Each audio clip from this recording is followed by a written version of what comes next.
I'm Margaret Preston, president of Power Over Parkinsons, and today, in conjunction with our Pop Profile series, we have Donna Parkhurst. She's a person with Parkinson's, a Parkinson's advocate, and someone who has truly, genuinely, and authentically shared her story and has a robust social media platform in which she advocates in hopes of moving the needle and creating awareness and changing the trajectory of the disease. So without further ado, I want to welcome Donna here to go through our interview process and get to know her and share her story with our community. Thank you so much, Donna. Thank you so much for having me. I feel honored. So yeah, thank you. I'm excited to share and Yeah. do this with you. Yeah. Well, as many of, the Pop Profile series was a birth child, as many of these online series were during COVID. We've been so fortunate to be able to share with talk with different experts around the country. But I think the most meaningful things we do are speaking with folks such as yourself, those who really put themselves out there in hopes of establishing a community for others, where others can go and feel that they can relate to the different things that you're experiencing. So it's truly an honor to be able to talk with you, share your story, and just kind of share your bravery and true authenticity. So we'll get started. Let's talk a little bit about your story, your journey as you were diagnosed with young onset Parkinson's disease. What were some of the earliest signs that you experienced, and kind of walk us through that journey? So thinking back, the earliest signs I had was really just a twitch in my left. My symptoms are left-sided right now. So it started in my left pinky, my left thumb, just little twitches that made me take note, like, I wonder what that is. And the reason I took note of that and why I paused and wondered what that might be is because my mom had been going through her own Parkinson's journey. She was coming to the end of it when I first noticed my first, what I now know were symptoms. So those were my very first twinges. How long did it take for you to receive your diagnosis? I know this is a Oh. loaded question, as certainly women have their unique journey to diagnosis, but walk us through that timeline. The long journey to diagnosis was really on me this time. It was not on my providers. I have wonderful providers, so I haven't experienced what the stories that I've heard from so many women, which those are unfortunate. My story is not that. So about 3 years ago, I started having more symptoms. And the very last one that I really felt in my gut, I think this is Parkinson's, because I recognized that symptom also from when my mom went through her journey. My voice started going gravelly and softer, and I started not being able to sing as well. Not that I was ever like a pop star or anything, but like in church and choir and things like that, I just couldn't find my ground anymore. And so I felt the changes physically, just sometimes words wouldn't come out. That has gotten worse over the last few years, where I'm talking and then a word literally won't come out. It's just gone. It's which is really kind of disconcerting when you're in the middle of maybe a work conversation, right? Because I do still work. So that was really my last symptom that appeared, where I knew in my gut what it was. I was not ready to hear the diagnosis at that time, having just come out of the caregiving journey with my mom. She was my best friend, and having gone through that with her, I wasn't ready to hear that's what I had until this past fall when I was diagnosed. So I was diagnosed very quickly once I was referred. Okay. I think it speaks to the testament of those who have a baseline understanding of the disease and the importance of creating an understanding of a disease and creating this awareness, so we can all maybe have a little bit faster diagnosis if that's what we're experiencing. I think it just speaks to what we're all working to create, this understanding and awareness about the disease that'll only help in diagnostics. I wanted to ask how your perception of the disease changed. I know your mother lived with it. You got to see it as a care partner, care individual, but how did your perception of the disease change once you started living with it day to day? That's a really good question. So when I was going through her experience, we were in the depths of taking care of her and figuring out, wow, what is happening and why are these medications not working for her? Ends up she had a more progressive and aggressive form of it, which I guess they call Parkinson's plus. Yeah. I know there's different names for different types now. But even though when she passed in 2018, it doesn't seem that long ago, but we have so much more information at our fingertips now Yeah. than we did back then because it was so hard to find information. And when, I empathize, sympathize, all the things with care partners because I was there and I know that when you're in the throes of it, it is, you sometimes don't have that energy to seek out the information. Yeah. And so we'll get to, I'm sure later in the interview, why I do how I do the things online. There's Yeah. strategy behind that now, Yeah. I recognize. But the understanding of it is just taking control of my own destiny per se, doing the things that we've learned that slow progression exercise. That's the only thing that we know that we can control that can potentially slow progression. So I am all about all that Mm. because Good. I plan to have as slow a progression as possible. And no Yeah. one knows what that looks like. We're all so different. There's no clear roadmap still, Yeah. right? And that's, I think the beauty of exercise and that it does give you all a little sense of control that you can control the progression with that tool because nothing else is given to you to control the progression of the disease. So I think that's Exactly. also the beauty of exercise and the importance of it. I wanted to ask what, of course, a Parkinson's diagnosis changes your life. But share with our listeners what areas in which it really changed drastically. And this could be emotionally, socially, physically, whatever you feel kind of blossomed or really changed as a result of the diagnosis. So far, I am early onset. So my symptoms to me are quite mild. And so physically, I can still do all the things, maybe a little bit slower. Maybe I have more boundaries about what I do Mhm. now that I understand why I feel the way I do when I do certain things. Now I have an Mhm. understanding like, oh, that's why. Okay. Yeah. And maybe not to push through on certain things because we know that stress is not good for the body. Mhm. So I have put up boundaries around stress that I can control, whether that's conversations, people, experiences. I realize how ultimately important that is. Yeah. So again, it's the things that we can control. I am guarding so closely because I want to be around for my family, my friends, myself for as Yeah. long as possible and enjoy each day. The other thing that has really made me, I mean, I feel like I've always been a grateful and positive person. I have, Mhm. but something did switch with the diagnosis where I truly try to find the joy intentionally in every day and not Mhm. put that off. Yeah. Yeah, I think that's wise words and something we can all, disease or not, live by in terms of being a little bit more aware, a little bit more present and Yeah. grateful because there's certainly opportunities for that every day.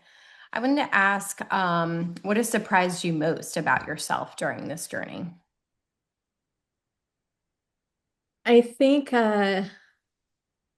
what surprised me the most is the whole online thing. I never had a plan. There was no plan when I came public with my diagnosis. I just thought, well, maybe this will help some people. I don't know, feel less alone knowing Yeah.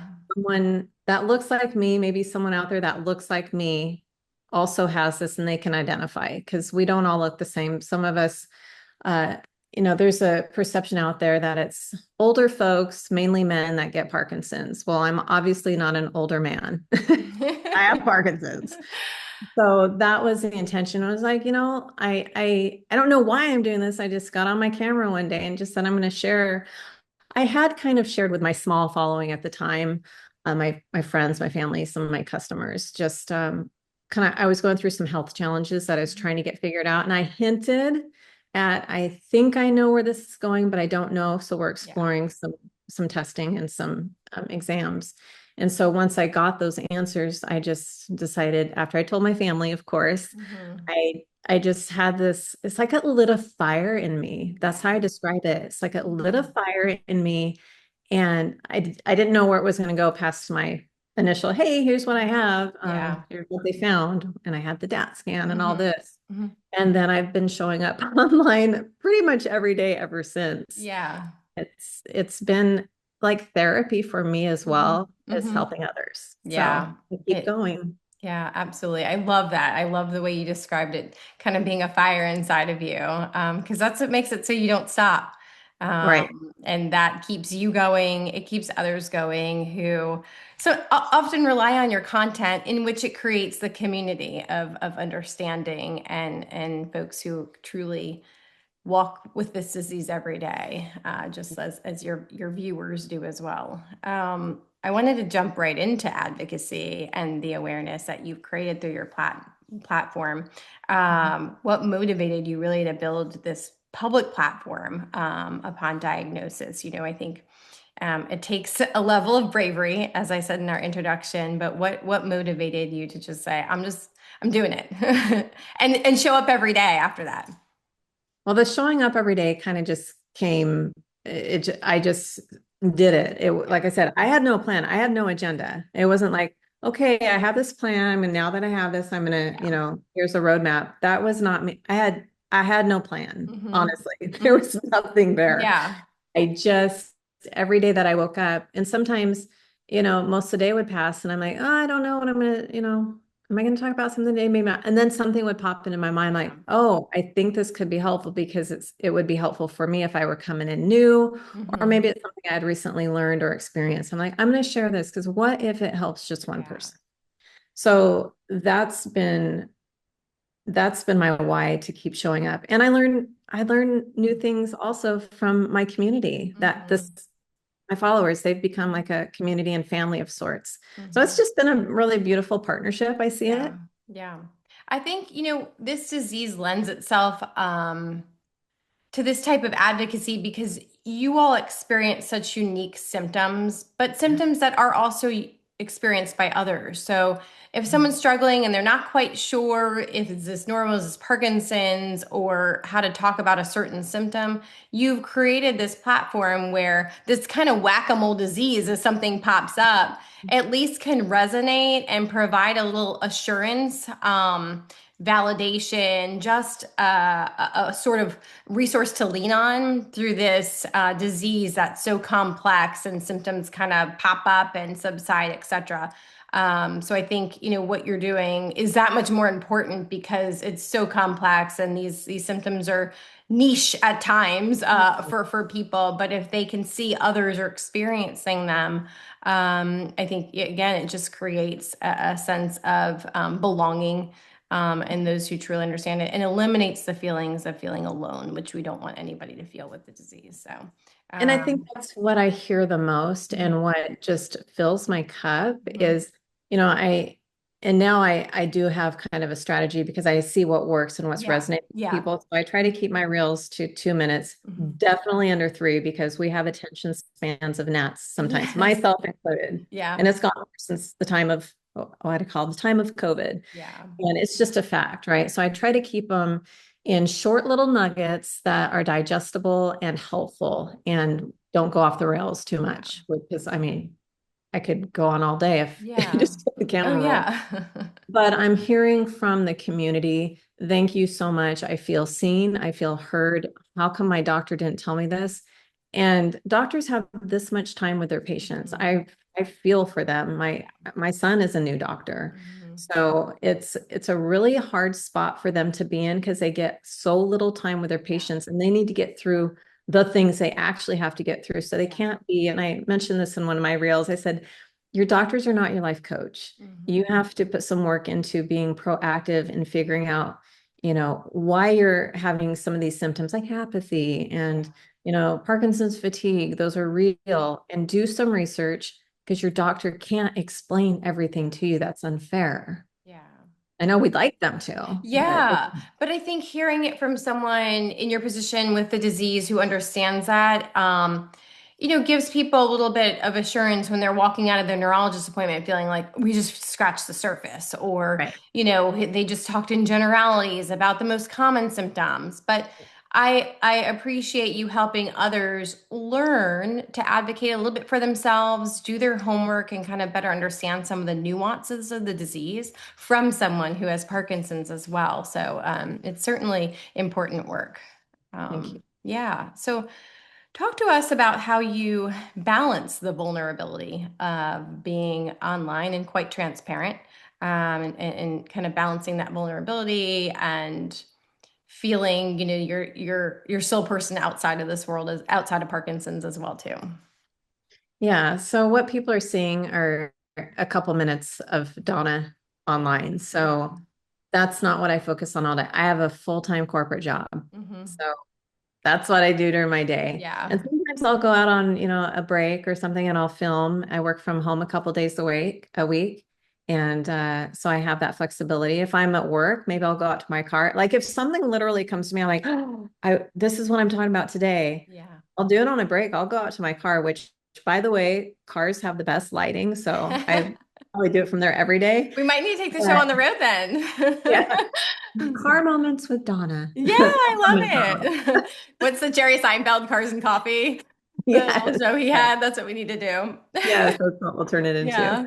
So yeah, it's as I think of things that I think will resonate with the community, I'll share it. And I do share my vulnerable moments too. I did one a few weeks ago where we were supposed to have some folks, other couples. We did a couples night. We're doing it for a couple months where every once a week at night they'd come over for dinner and we'd Mhm. have a couples group.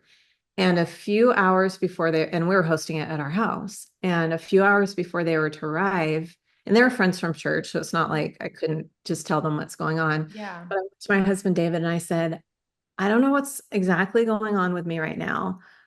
I'm not depressed, but I am feeling a little bit sad. And Yeah. I recognize this as Yeah. apathy. I Hmm. said, I don't know that I can do this tonight. I just kind of need me time. Hmm. And he's so great. He said, how can I support you through this? Is this a time that I need to help you push through it? Yeah. Or do I need to let you lead with boundaries? I said, you need to let me lead this one.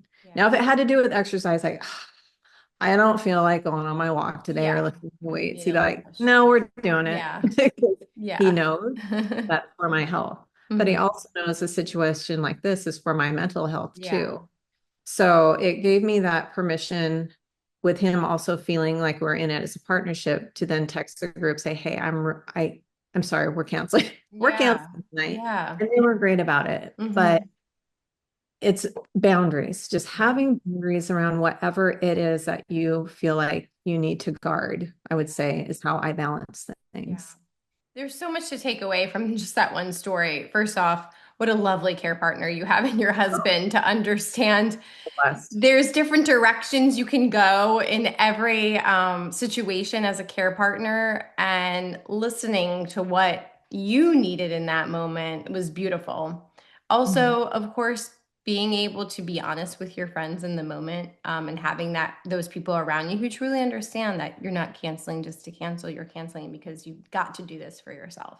Right. And the importance, and often bravery. I know I've used that word a lot, but it's brave to say no. It's brave to cancel when you just don't have the mental, you're not in the mental state to host or whatever it might be. I think there's so much to be said for that. It's a learned skill for all of us.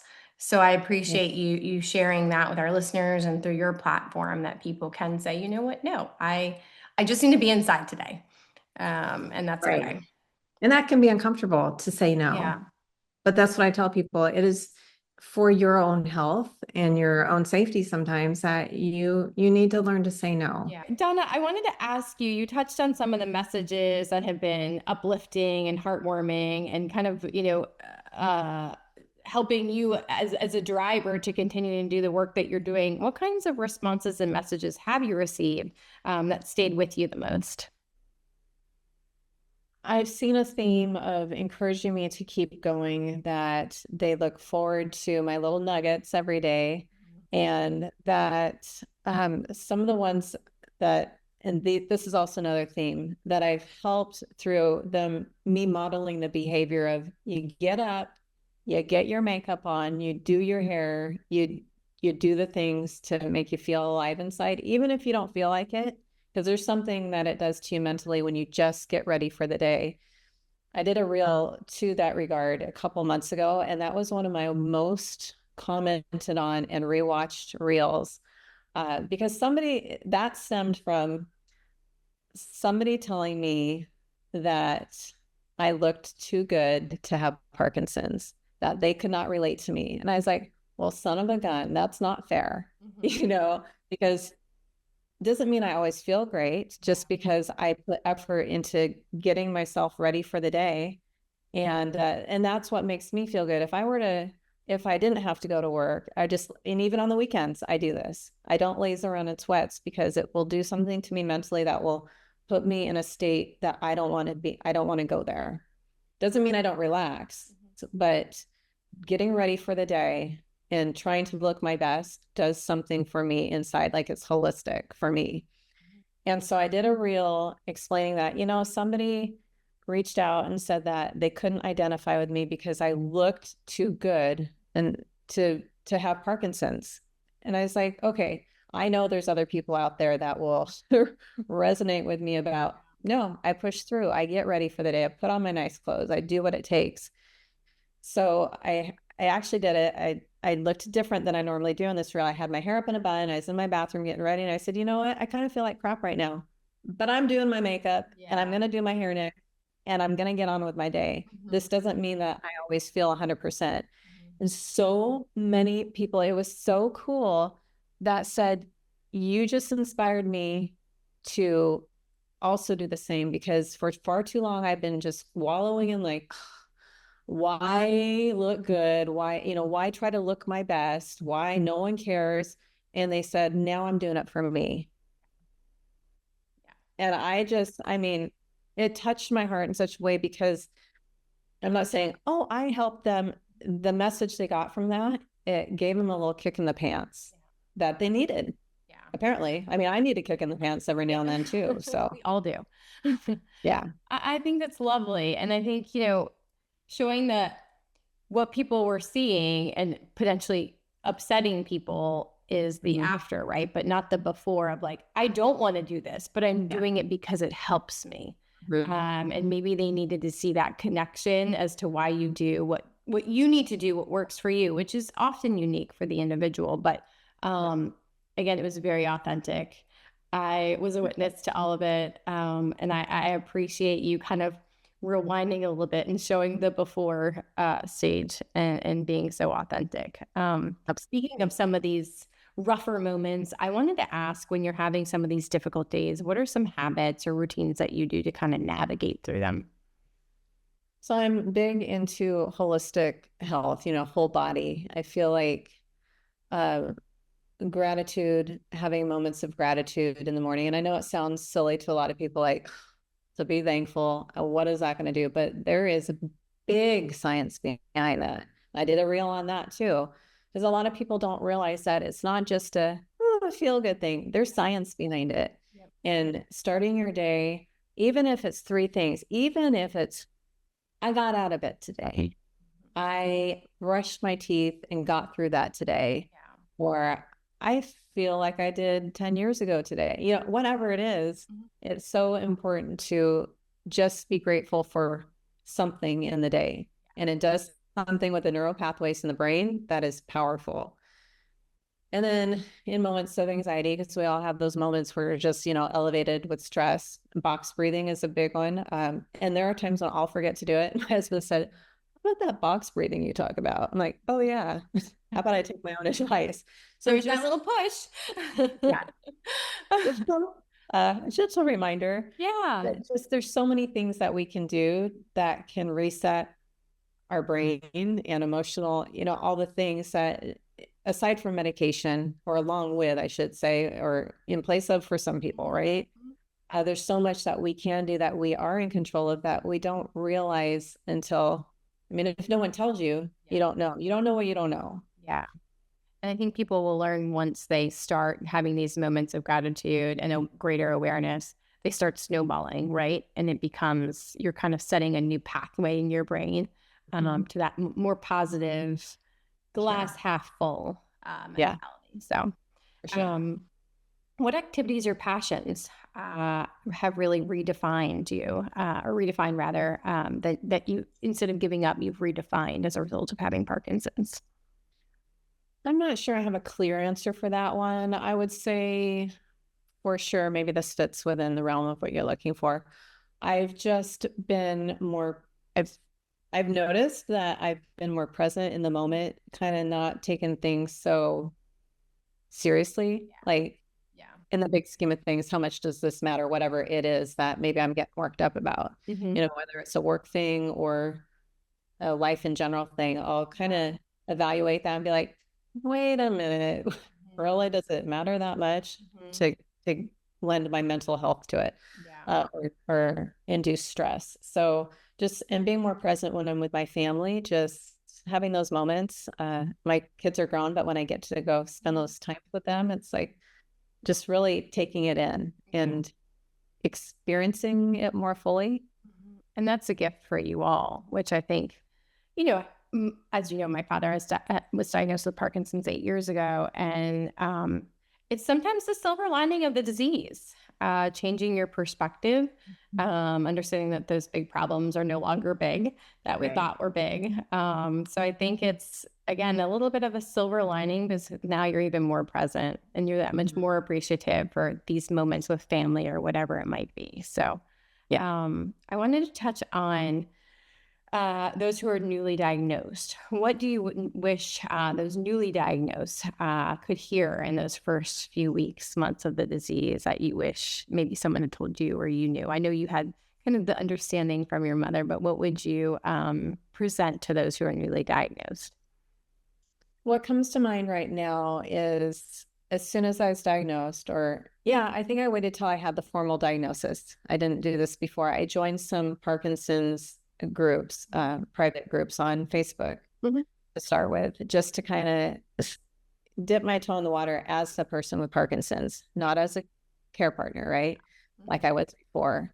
And what I was starting to see a theme with, because there's people coming in those groups every day that are diagnosed. As you know, there's a new diagnosis every 6 minutes in the US alone, the fastest growing neurodegenerative disease in the world. So as you can imagine, every day in these groups, there's new people like me that joined.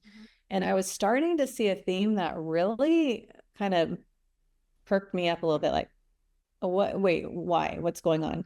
So people would come on and be like, I just got diagnosed. And of course, this is a diagnosis you never want to hear. But what I was seeing that was super concerning to me is like, now I can't do this. I can't. It's like their life changed overnight. Yeah. And so it's like, no, you're the same today as you were yesterday and the day before your diagnosis. You don't lay down and you don't give up and say, now all of a sudden come on, all of a sudden you are not feeling more terrible than you did 2 days ago. But I was seeing it as a theme. So of course, I took that as opportunity to do a reel on that. And that one really hit hard with, I mean, in a good way. A lot of people are like, oh my goodness, you're right. I did that. I found out the diagnosis and I gave up right away. I started like, woe is, I can't do this. And they're like, you're right. Nothing really changed from 2 days ago when I didn't know what I had. The diagnosis in my hand now. Yeah. Yeah. And it was just really enlightening to me. It's like, no, you do not do that, because once you've given into the woe is me and I can't do this, it's over. Yeah. I appreciate that because I think you were helping people see that having the diagnosis, as devastating it can be, should be compartmentalized to, it shouldn't translate to now all of a sudden it's dictating my life. It's a complete upheaval. I'm going to change everything that I was doing yesterday. And the two can coexist, but they're not connected. So I think what you were through your reel truly help people kind of compartmentalize the disease. But no, you still got this entire life and all the things you were doing yesterday that you can still do today. It doesn't have to dictate every area. Right. Share with us talking about awareness and some of the gaps that still exist. What gaps do you believe still exist in the areas of awareness, really social understanding about the disease? Well, there's more gaps than I even know are out there that I'm starting to see little bits every day. And so I won't talk about those yet because I don't quite understand them, but I'm being more enlightened on those. But so the one common misunderstanding, and even I had this understanding or misunderstanding in the beginning, because since my mom had Parkinson's and her brother, my uncle, also did as well, I thought, for surely this is genetic. Like this is purely, in our genes. Yeah. And so at my appointment with my specialist, he handed me a packet from the Parkinson's Foundation, and it included instructions how to do the PD generation study. And I said, okay, I'll do this, but I'm confident this is genetic. Like, I do know. the study. Do the study, girl. If nothing else, it's a great experience because the technology is amazing. He said, Yeah. you're going to have so much fun doing it. Yeah. Which I get that too, because that is amazing technology. Doing it yourself at home, you don't have to go anywhere. So yeah, I share that with everybody. My genetic test came back as with what they know to test today, which we're always, gaining more understanding of things to test. But in what they tested, my genetic testing came back as negative. So that made me feel good in a sense, like, okay, it's not definitely being passed down, at least through me, to my kids. So it gave me a sense of assurance in that regard. At the same time, I can't say for sure it's not genetics, or at least genetic susceptibility along with environmental factors with what we know now. But that's probably more what the reality is from the more specialists that I talk to, including Parkinson's Foundation, the counseling I received through them. But so many people are under the misconception that it is mostly genetic. So I tell people all day long, like, did you know that under 15% of diagnosed cases are actually due to genetics? And like, had no idea. So that's then when I can go into more talking about the toxin overload, the environmental factors, and what we need to do as a community, as citizens, to talk to the people in power that can change the laws, because we're still, and I know we're making some traction now, it sounds like finally, but we have some ways to go. Stop using paraquat in this country. So many other countries have banned it, even like China, they've banned it, yet they sell it to us and we're happy to use it on our crops, which has been linked to Parkinson's. That just blows my mind. That shouldn't even be a question. Like, stop, ban it now, ban it yesterday. Yeah. So getting more understanding out there to folks, like breathing in these toxins up to 3 miles away from the fields that they're sprayed on, golf courses, things like that. No, we are all being affected, whether you know it or not. And no one wants their loved ones or themselves to be diagnosed with this. Yeah, which is why it's so important, the work you're doing and the advocacy, because I think people think Parkinson's is isolated to the people who have Parkinson's, right? And it's genetic. It doesn't touch others. But if we think about all the environmental drivers that we now know, we should be doing better, and we should be relentlessly educating those who are unaffected by the disease, so that they can remain unaffected, as well as generations to come. To your point, I think we are starting to move the needle, but work is there's still work ahead of us. And it takes folks such as yourself that you're doing so beautifully, and other advocates who are sharing their stories, because that's how we're going to move the needle. We have to be talking about it. Everyone's story matters, because the majority of these cases are environmental. Absolutely. And while I feel good enough, and I plan to feel good enough for many more years to come, we don't know what I'm going to be like 5 years from now. But right now, I have the energy and the willpower to do the work I'm doing. And I would hope that when I don't feel good enough to do this, there will be someone like me in present state that picks up the baton and is doing the same thing. Like, it's important. That statement dovetailed so well into my next question, because it just creates such optimism, what you just said, in terms of just continuing on with this advocacy. What gives you optimism as you kind of think about Parkinson's research and the future of the disease?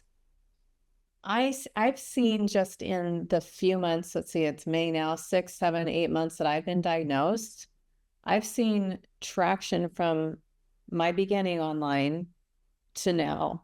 Like I don't know. I don't think it's this, when you buy a white car and then all of a sudden you see everyone's driving a white car. I don't think it's that, because I've heard from other people and, specialists, as well as people with Parkinson's, that they're also seeing the same thing, and not this white car phenomenon, that there is definitely a rise in influence on social media talking about this. More people of celebrity status that have been diagnosed that are lending their voice to the cause because they also want to see research furthered. They want to see more funding. They want a cure. They want better meds too. So thankfully, they're using their platform, their elevated voice to also, you know, get her done. So yeah, I just I won't stop till I can't, because we've got to find a way. And my family gives me optimism. You know, I want to be around for them. I don't, heaven forbid any of them are diagnosed with this. I want there to be a cure for them. Yeah. Yeah. There's that fire. You want Oh yeah, that fire. I'm going to. I completely agree in terms of now all of our voices are kind of coming together in a more public way, social media, through advocacy events, etc. I think we're starting to really band together in a collective way.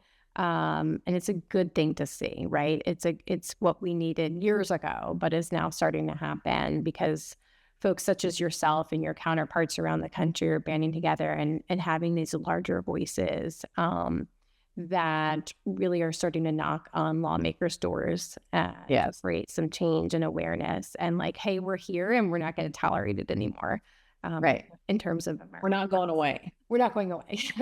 We're only going to get louder because it's the fastest rising neurodegenerative disease. So either deal with us now or when we're 100,000 more. Right.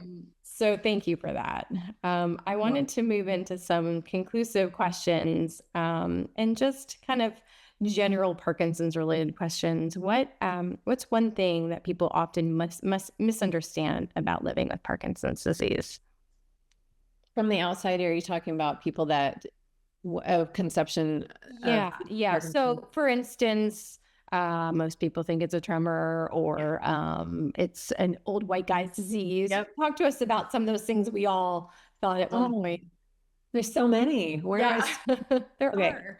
So I would definitely say the non-motor symptoms, because so many people, okay, let's talk about this. So my uncle had the tremor, but back when, so it was 1992, I was a senior in high school and visited him, and he was pretty far in his diagnosis at that point.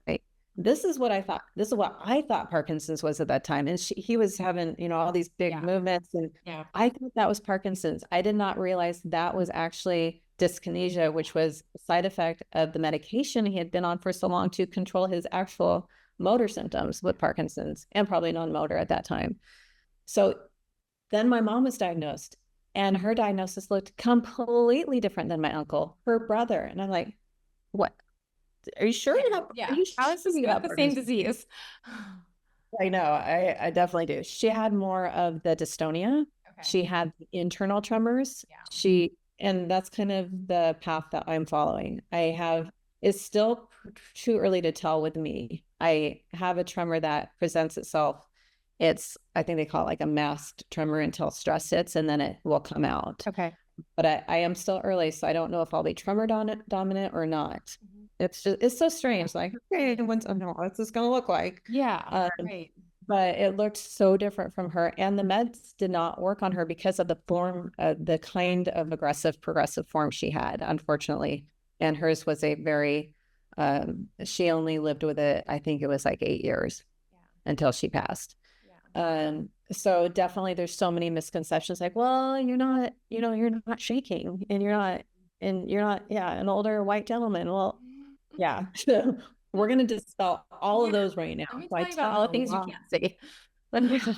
I talk about that a lot. And again, those are the topics that really resonate with the community. They're like, oh my goodness, so many people are like, are you sure you have it? Or you look too good, or you look too healthy, or you're not shaking enough. And they're like, yeah. It's such important work that you're doing. As I know just personally, my father never had the tremor.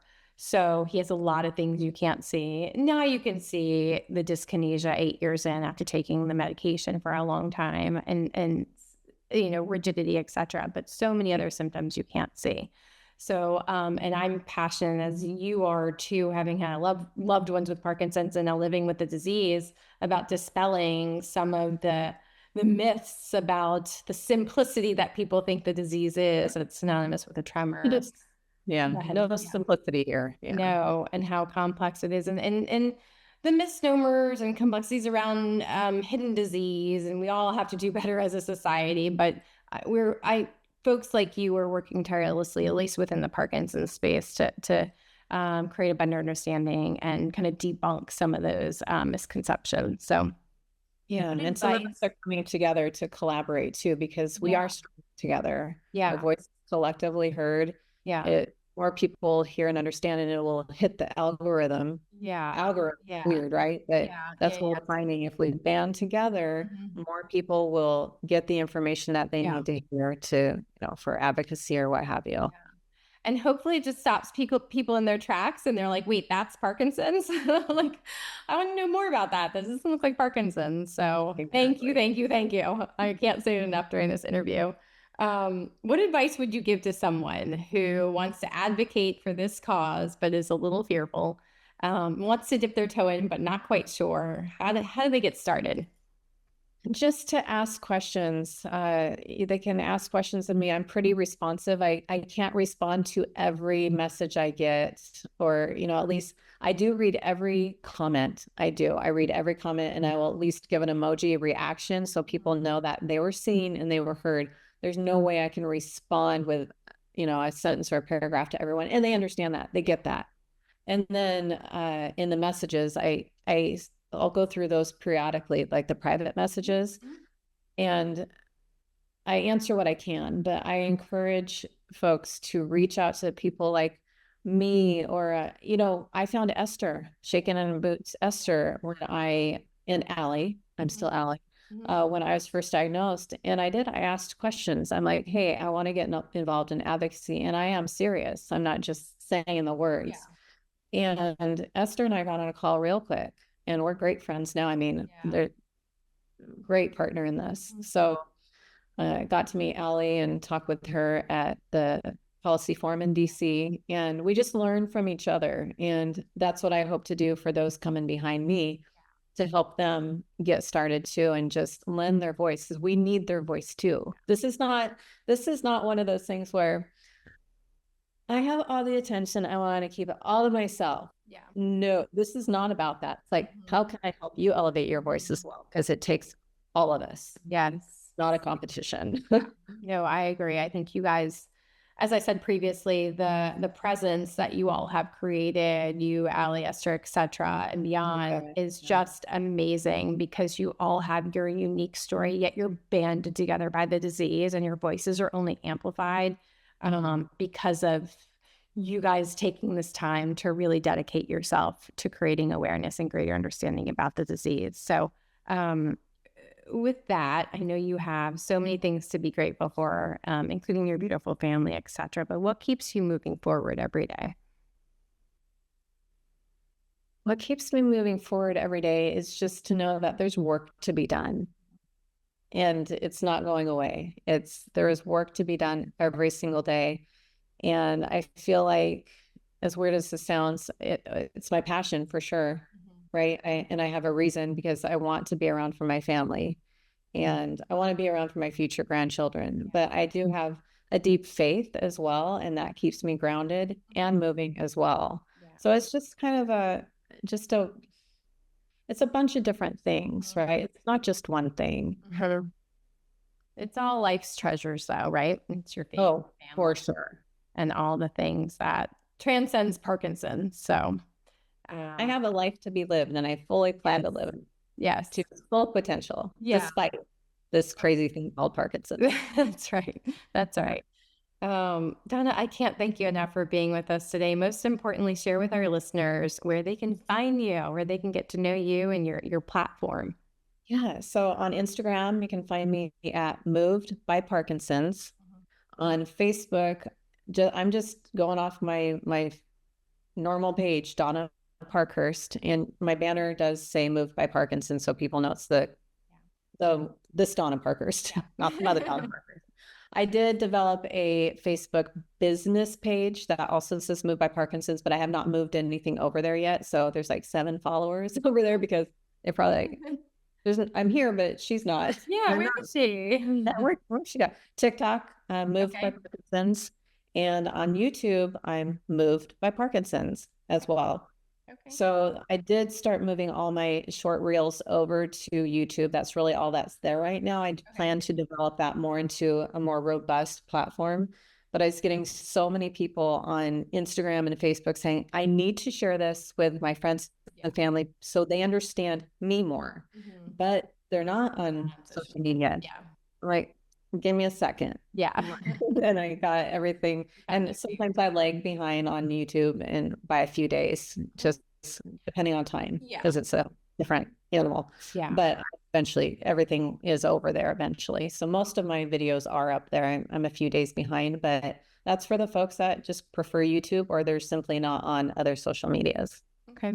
And we will share all of this information when we release this interview too, so people can easily access you and know where to find you. So Donna, again, I can't thank you enough for sharing your time for this series, allowing me to get to know you, but as well as our community of listeners, and more globally, thank you for sharing your immense amount of time, your story, your genuine desire to move the needle through your own diagnosis. As someone who has a loved one with Parkinson's, I can't thank you enough for being in this space. It's so meaningful in what you're doing. I know sets the example for your own kids and for all of us to really speak up, share our stories, and hopefully we can change this disease in its tracks. So thank you so much.